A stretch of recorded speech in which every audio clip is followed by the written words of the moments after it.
All India Muslim personal law board ने दिल्ली के जंतर मंतर पर वक्फ विधेयक 2024 के खिलाफ विरोध प्रदर्शन करना शुरू कर दिया है। वहीं दूसरी तरफ संसद के बजट सत्र का दूसरा चरण भी चल रहा है, लेकिन उससे पहले दिल्ली के जंतर मंतर में अब जो है मुस्लिम संगठनों ने पहुंचना शुरू कर दिया है और सरकार की नीतियों के खिलाफ यानी वक्फ संशोधन विधेयक के खिलाफ हल्ला बोल शुरू कर दिया है। बता दें कि आज असदुद्दीन ओवैसी भी अब जो है इनके बीच में पहुंच चुके हैं। जानकारियों के मुताबिक all India Muslim personal law board समेत अन्य मुस्लिम संगठनों ने जंतर मंतर पर वक्फ बिल के खिलाफ सड़कों पर उतरना शुरू कर दिया है।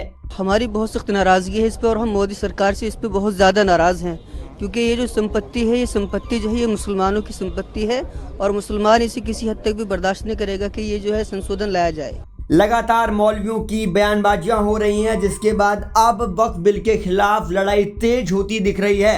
इसके अंदर अगर कोई इस तरह की दखल अंदाजी होगी तो बर्दाश्त नहीं की जाएगी। धरना प्रदर्शन करने पहुंचे लोगों का कहना है कि अब वो इस लड़ाई को पूरे देश में लड़ेंगे। अब आपको जंतर मंतर से आ रहे वो सारे बयान आपको सुनाते हैं। एक सर्वे कमीशन होता है, जरा इसको भी जहन में रख लीजिएगा ताकि तफसील पूरी हो जाए और मेरे पीछे आने वाले फाजिल मुकर्ररीन के लिए सहूलतें भी पैदा हो जाए।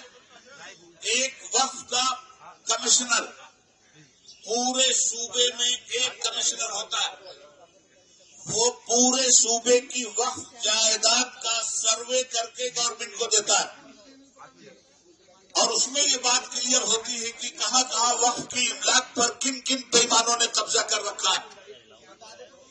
अब उस चीज को भी हटाया जा रहा है।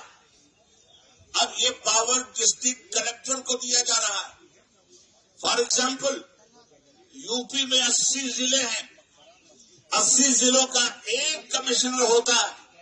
अब 80 जिलों में 80 कलेक्टर आपकी वक्फ की जायदाद को देखने वाले होंगे और कलेक्टर साहब आपसे ये पूछेंगे, भाई रेलवे को हड़प कर गए, तुम हड़प कर गए, हवाई जहाज हड़प कर गए, एयरपोर्ट हड़प कर गए, वो बहुत गया हड़प करना चाहते हो, वो हड़प कर रहे हो।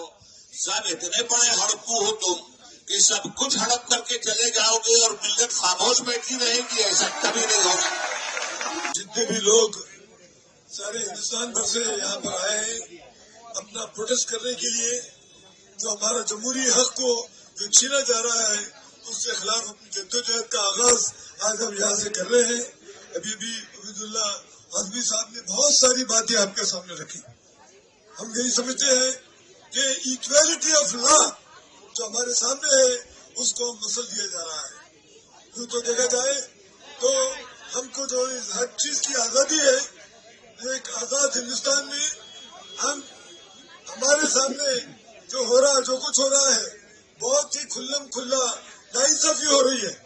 वो चाहते हैं कि जो फिलांथ्रोपिस्ट एक्ट जो लोग अपने तरफ से सखावत देना चाहते हैं इस तमाम पूरी कौम के लिए और पूरे इसके लिए, तो उसको दबाने की कोशिश की जा रही है। तो यह है कि हिंदुस्तान मदर ऑफ डेमोक्रेसी है, तो मदर ऑफ डेमोक्रेसी को अगर प्रैक्टिकल एंगल से देखें तो मदर ऑफ डेमोक्रेसी को कुचला जा रहा है, इसलिए कि जो हुकूक हासिल है तमाम दूसरे कम्युनिटीज को, तो ये वो हुकूक क्यों हासिल नहीं है। देखा जाए तो गुरुद्वारा कमेटी है या इंदौर की जो कमेटी है, अपने जो कमेटी में कभी नाम अपनी कम्युनिटी के लोगों को नहीं रखा जाता। हमारी बहुत सख्त नाराज़गी है इस पे और हम मोदी सरकार से इस पे बहुत ज़्यादा नाराज़ हैं, क्योंकि ये जो संपत्ति है, ये संपत्ति जो है ये मुसलमानों की संपत्ति है और मुसलमान इसे किसी हद तक भी बर्दाश्त नहीं करेगा कि ये जो है संशोधन लाया जाए। इसको बर्दाश्त नहीं करेंगे। क्या कुछ आज आप मांगे रखने वाले हैं? हम मांगे बस ये रखेंगे कि जो बिल लाया गया है इसको फौरन वापस किया जाए। इसको लाने की कोई गुंजाइश ही नहीं है हिंदुस्तान में। कि ये वक्फी ज़मीन है और ये ज़मीन अल्लाह के लिए हमने कुर्बान कर दी है, मुसलमानों की ज़मीन है, इस पे मुसलमानों का अधिकार है, ये हमारा मजहबी मसला है। इसके अंदर अगर कोई इस तरह की दखल अंदाजी होगी तो बर्दाश्त नहीं की जाएगी। जब तक ये बिल जो है वापस नहीं ले जाएगा, जो इन्होंने कानून बनाया है, तो हम यहाँ से नहीं जाएंगे।